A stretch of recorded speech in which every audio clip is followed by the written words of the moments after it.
तड़ाग की प्रतिष्ठा तथा वृक्षारोपण की विधि। भीष्म जी ने कहा, ब्रह्मान, अब मुझे तालाब, बगीचा, कुआं, बावली, पुष्करणी तथा देव मंदिर की प्रतिष्ठा आदि का विधान बतलाइए। पुलस्त जी बोले, महाबाहो, सुनो, तालाब आदि की प्रतिष्ठा का जो विधान है उसका इतिहास पुराणों में इस प्रकार वर्णन है। उत्तरायण आने पर शुभ शुक्ल पक्ष में ब्राह्मण द्वारा कोई पवित्र दिन निश्चित करा ले।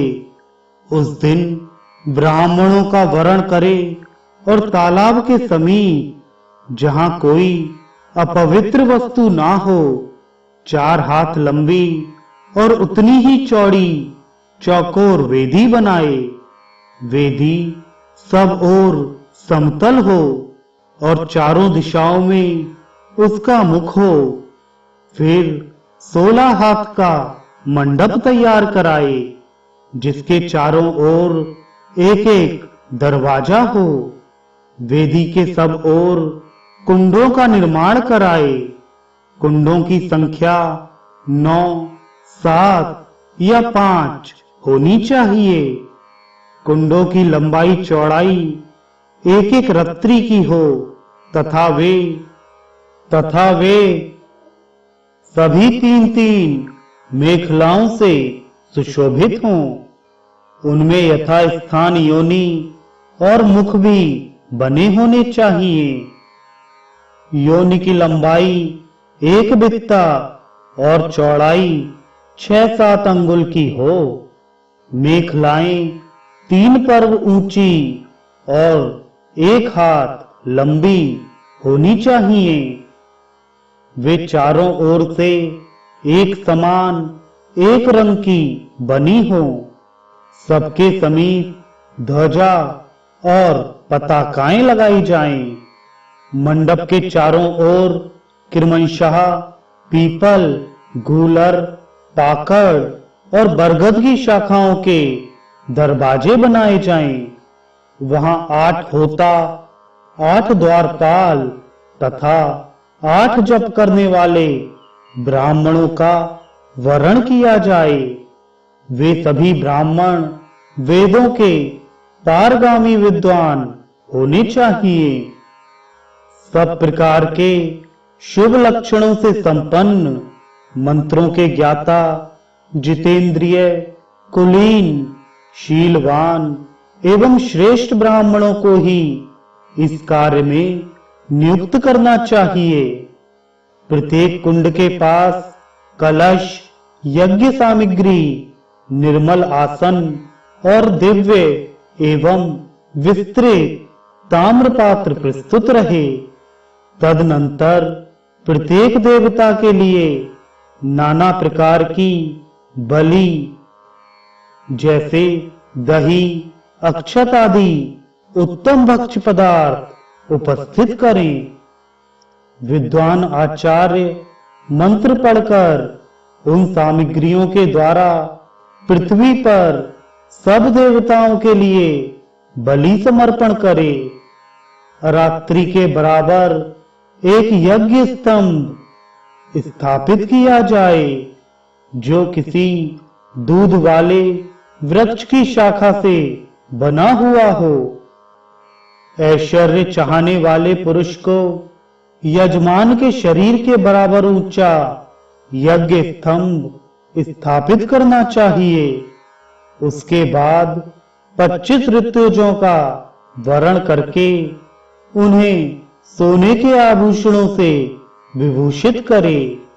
सोने के बने कुंडल, बाजूबंद, कड़े, अंगूठी, पवित्री तथा नाना प्रकार के वस्त्र, ये सभी आभूषण प्रत्येक ऋतुज को बराबर बराबर दे और आचार्य को दूना अर्पण करे। इसके सिवा उन्हें शैया तथा अपने को प्रिय लगने वाली अन्यान्य वस्तुएं भी प्रदान करे। सोने का बना हुआ कछुआ और मगर, चांदी के मत्स्य और दुंधो, तांबे के केकड़ा और मेढक तथा लोहे के 2 सूस बनवाकर सबको सोने के पात्र में रखे।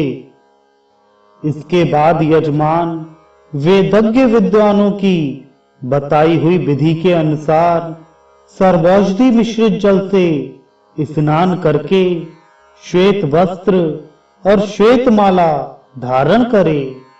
फिर श्वेत चंदन लगाकर पत्नी और पुत्र पौत्रों के साथ पश्चिम द्वार से यज्ञ मंडप में प्रवेश करे। उस समय मांगलिक शब्द होने चाहिए और भेरी आदि बाजे बजने चाहिए। तदनंतर विद्वान पुरुष 5 रंग के चूर्णों से मंडल बनाए और उसमें 16 अरों से युक्त चक्र चिन्हित करे। उसके गर्भ में कमल का आकार बनाए। चक्र देखने में सुंदर और चौकोर हो, चारों ओर से गोल होने के साथ ही मध्य भाग में अधिक शोभायमान जान पड़ता हो। उस चक्र को वेदी के ऊपर स्थापित करके उसके चारों ओर प्रत्येक दिशा में मंत्र पाठ पूर्वक गिरहों और लोकपालों की स्थापना करे। फिर मध्य भाग में वरुण संबंधी मंत्रों का उच्चारण करते हुए एक कलश स्थापित करे और उसी के ऊपर ब्रह्मा, शिव, विष्णु, गणेश, लक्ष्मी तथा पार्वती की भी स्थापना करे। इसके पश्चात संपूर्ण लोकों की शांति के लिए भूत समुदाय को स्थापित करे। इस प्रकार पुष्प, चंदन और फलों के द्वारा सबकी स्थापना करके कलशों के भीतर पंचरत्न छोड़कर उन्हें वस्त्रों से आवेष्टित कर दे। फिर पुष्प और चंदन के द्वारा उन्हें अलंकृत करके द्वार रक्षा के लिए नियुक्त ब्राह्मणों से वेद पाठ करने के लिए कहे और स्वयं आचार्य का पूजन करे। पूर्व दिशा की ओर 2 ऋग्वेदी, दक्षिण द्वार पर 2 यजुर्वेदी, पश्चिम द्वार पर 2 सामवेदी तथा उत्तर द्वार पर 2 अथर्ववेदी विद्वानों को रखना चाहिए। यजमान मंडल के दक्षिण भाग में उत्तराभिमुख होकर बैठे और द्वार रक्षक विद्वानों से कहे, आप लोग वेद पाठ करें। फिर यज्ञ कराने वाले आचार्य से कहे, आप यज्ञ प्रारंभ कराएं। तत्पश्चात जप करने वाले ब्राह्मणों से कहे, आप लोग उत्तम मंत्र का जप करते रहें। इस प्रकार सबको प्रेरित करके मंत्रज्ञ पुरुष अग्नि को प्रज्वलित करे तथा मंत्र पाठ पूर्वक घी और समिधाओं की आहुति दे। ऋत्विजों की भी वरुण संबंधी मंत्रों द्वारा सब ओर से हवन करना चाहिए। गिरहों के निमित्त विधिवत आहुति देकर उस यज्ञ कर्म में इंद्र, शिव, मरुदगण और लोकपालों के निमित्त भी विधि पूर्वक होम करे।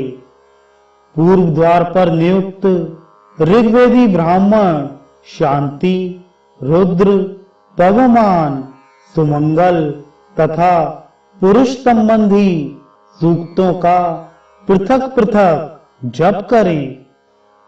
दक्षिण द्वार पर स्थित यजुर्वेदी विद्वान इंद्र, रुद्र, सोम, कुष्मांड, अग्नि तथा सूर्य संबंधी सूक्तों का जप करे।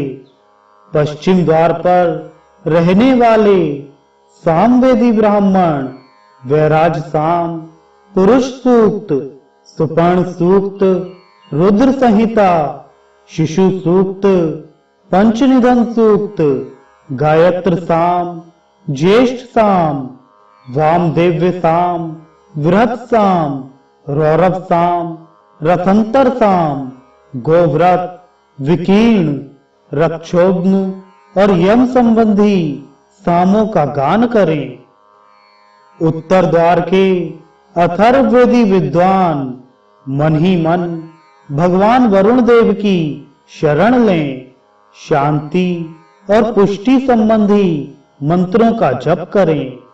इस प्रकार पहले दिन मंत्रों द्वारा देवताओं की स्थापना करके हाथी और घोड़े के पैरों के नीचे की, जिस पर रथ चलता हो ऐसी सड़क की, बांबी की, दो नदियों के संगम की, गौशाला की तथा साक्षात गौओं के पैर के नीचे की मिट्टी लेकर कलशों में छोड़ दे। उसके बाद सर्वौषधि, गोरोचन, सरसों के दाने, चंदन और गूगल भी छोड़े। फिर पंचगव्य अर्थात दधी, दूध, घी, गोबर और गोमूत्र मिलाकर उन कलशों के जल से यजमान का विधि पूर्वक अभिषेक करे। अभिषेक के समय विद्वान पुरुष वेद मंत्रों का पाठ करता रहे।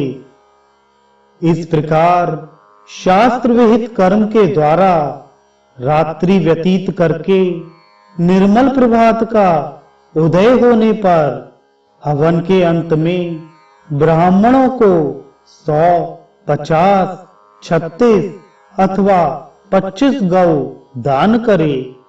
तदनंतर शुद्ध एवं सुंदर लग्न आने पर वेद पाठ, संगीत तथा नाना प्रकार के बाजों की मनोहर ध्वनि के साथ एक गौ को स्वर्ण से अलंकृत करके तालाब के जल में उतारे और उसे साम गान करने वाले ब्राह्मण को दान कर दे। तत्पश्चात पंचरत्नों से युक्त सोने का पात्र लेकर उसमें पूर्वोक्त मगर और मछली आदि को रखे और उसे किसी बड़ी नदी से मंगाए हुए जल से भर दे। फिर उस पात्र को दही अक्षत से विभूषित करके वेद और वेदांगों के विद्वान 4 ब्राह्मण हाथ से पकड़ें और यजमान की प्रेरणा से उसे उत्तराभिमुख उलटकर तालाब के जल में डाल दें।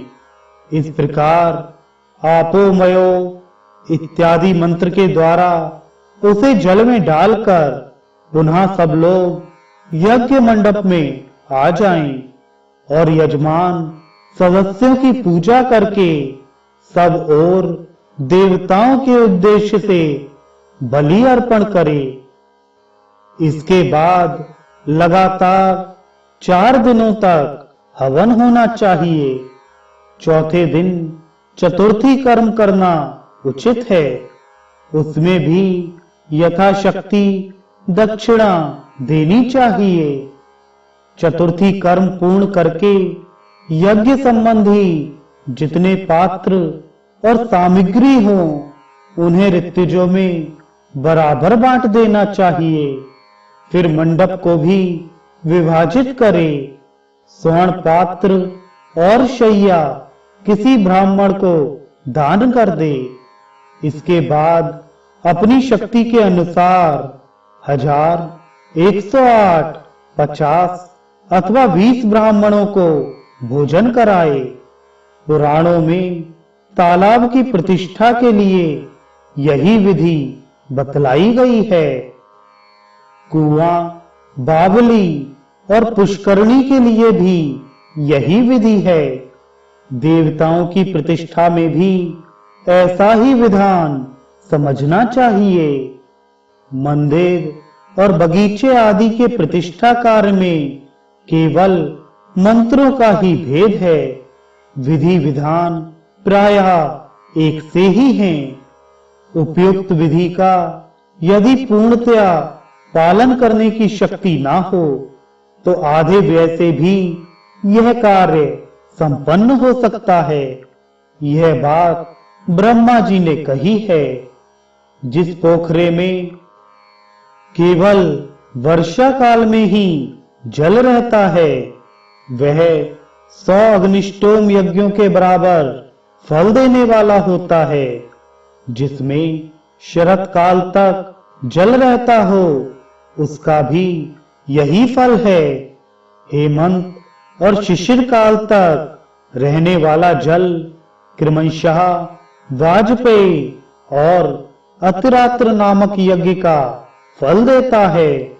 वसंत काल तक टिकने वाले जल को अश्वमेध यज्ञ के समान फलदायक बतलाया गया है तथा जो जल ग्रीष्म काल तक मौजूद रहता है वह राजसूय यज्ञ से भी अधिक फल देने वाला होता है।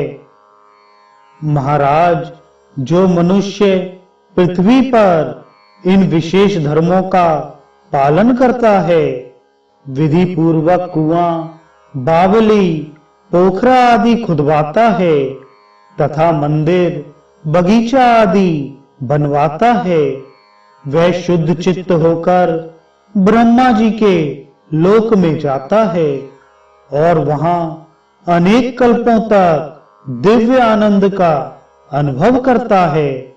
2 परार्ध ब्रह्मा जी की आयु तक वहां का सुख भोगने के पश्चात ब्रह्मा जी के साथ ही योग बल से श्री विष्णु के परम पद को प्राप्त होता है। भीष्म जी ने कहा, ब्रह्मान, अब आप मुझे विस्तार के साथ वृक्ष लगाने की यथार्थ विधि बतलाइए। विद्वानों को किस विधि से वृक्ष लगाने चाहिए? पुलस्त जी बोले, राजन, बगीचे में वृक्षों के लगाने की विधि मैं तुम्हें बतलाता हूं। तालाब की प्रतिष्ठा के विषय में जो विधान बतलाया गया है उसी के समान सारी विधि पूर्ण करके वृक्ष के पौधों को सर्वौषधि मिश्रित जल से सींचें। फिर उनके ऊपर दही और अक्षत छोड़ें। उसके बाद उन्हें पुष्पमालाओं से अलंकृत करके वस्त्र में लपेट दें। वहां गूगल का धूप देना श्रेष्ठ माना गया है। वृक्षों को पृथक पृथक ताम्र पात्र में रखकर उन्हें सप्तधान्य से आवृत करे तथा उनके ऊपर वस्त्र और चंदन चढ़ाए। फिर प्रत्येक वृक्ष के पास कलश स्थापन करके उन कलशों की पूजा करे और रात में द्विजातियों द्वारा इंद्रादि लोकपालों तथा वनस्पति का विधिवत अधिवास कराए। तदनंतर दूध देने वाली एक गौ को लाकर उसे श्वेत वस्त्र ओढ़ाए, उसके मस्तक पर सोने की कलगी लगाए, सींगों को सोने से मढ़ा दे, उसको धोने के लिए कांसे की दोहनी प्रस्तुत करे। इस प्रकार अत्यंत शोभा संपन्न उस गौ को उत्तराभिमुख खड़ी करके वृक्षों के बीच से छोड़े। तत्पश्चात श्रेष्ठ ब्राह्मण बाजों और मंगल गीतों की ध्वनि के साथ अभिषेक के मंत्र, तीनों वेदों की वरुण संबंधनी ऋचाएं पढ़ते हुए उक्त कलशों के जल से यजमान का अभिषेक करे।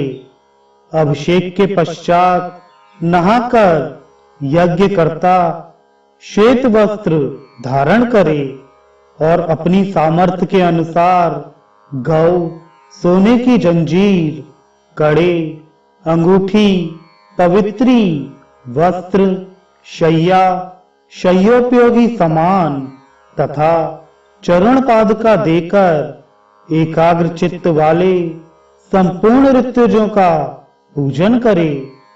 इसके बाद 4 दिनों तक दूध से अभिषेक तथा घी, जौ और काले तिलों से होम करे। होम में पलाश की लकड़ी उत्तम मानी गई है।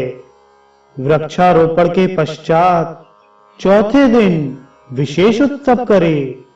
उसमें अपनी शक्ति के अनुसार पुनः दक्षिणा दे। जो वस्तु अपने को अधिक प्रिय हो, ईर्ष्या छोड़कर उसका दान करे। आचार्य को दूनी दक्षिणा दे तथा प्रणाम करके यज्ञ की समाप्ति करे। जो विद्वान उपयुक्त विधि से वृक्षारोपण का उत्सव करता है, उसकी सारी कामनाएं पूर्ण होती हैं तथा वह अक्षय फल का भागी होता है। राजेंद्र, जो इस प्रकार वृक्ष की प्रतिष्ठा करता है, वह जब तक 30,000 इंद्र समाप्त हो जाते हैं, तब तक स्वर्गलोक में निवास करता है। उसके शरीर में जितने रोम होते हैं, अपने पहले और पीछे की उतनी ही पीढ़ियों का वह उद्धार कर देता है तथा उसे पुनरावृत्ति से रहित परम सिद्धि प्राप्त होती है। जो मनुष्य प्रतिदिन इस प्रसंग को सुनता या सुनाता है, वह भी देवताओं द्वारा सम्मानित और ब्रह्मलोक में प्रतिष्ठित होता है। वृक्ष पुत्रहीन पुरुष को पुत्रवान होने का फल देते हैं। इतना ही नहीं, वे अधिदेवता रूप से तीर्थों में जाकर वृक्ष लगाने वाले को पिंड भी देते हैं। अतः भीष्म, तुम यत्न पूर्वक पीपल के वृक्ष लगाओ। वह अकेला ही तुम्हें 1000 पुत्रों का फल देगा। पीपल का पेड़ लगाने से मनुष्य धनी होता है। अशोक शोक का नाश करने वाला है। पाकड़ यज्ञ का फल देने वाला बताया गया है। नीम का वृक्ष आयु प्रदान करने वाला माना गया है। जामुन कन्या देने वाला कहा गया है। अनार का वृक्ष पत्नी प्रदान करता है। पीपल रोग का नाशक और पलाश ब्रह्म तेज प्रदान करने वाला है। जो मनुष्य बहेड़े का वृक्ष लगाता है, वह प्रेत होता है। अंकोल लगाने से वंश की वृद्धि होती है। खैर का वृक्ष लगाने से आरोग्य की प्राप्ति होती है। नीम लगाने वालों पर भगवान सूर्य प्रसन्न होते हैं। बेल के वृक्ष में भगवान शंकर का और गुलाब के पेड़ में देवी पार्वती का निवास है। अशोक वृक्ष में अप्सराएं और मोगरे के पेड़ में श्रेष्ठ गंधर्व निवास करते हैं। वेत का वृक्ष लुटेरों का भय प्रदान करने वाला है। चंदन और कटहल के वृक्ष क्रमशः पुण्य और लक्ष्मी देने वाले हैं। चंपा का वृक्ष सौभाग्य प्रदान करता है। ताड़ का वृक्ष संतान का नाश करने वाला है। मौलश्री से कुल की वृद्धि होती है। नारियल लगाने वाला अनेक स्त्रियों का पति होता है। दाख का पेड़ सर्वांग सुंदरी स्त्री प्रदान करने वाला है। केवड़ा शत्रु का नाश करने वाला है। इसी प्रकार अन्यान्य वृक्ष भी, जिनका यहाँ नाम नहीं लिया गया है, यथा योग्य फल प्रदान करते हैं। जो लोग वृक्ष लगाते हैं उन्हें परलोक में प्रतिष्ठा प्राप्त होती है।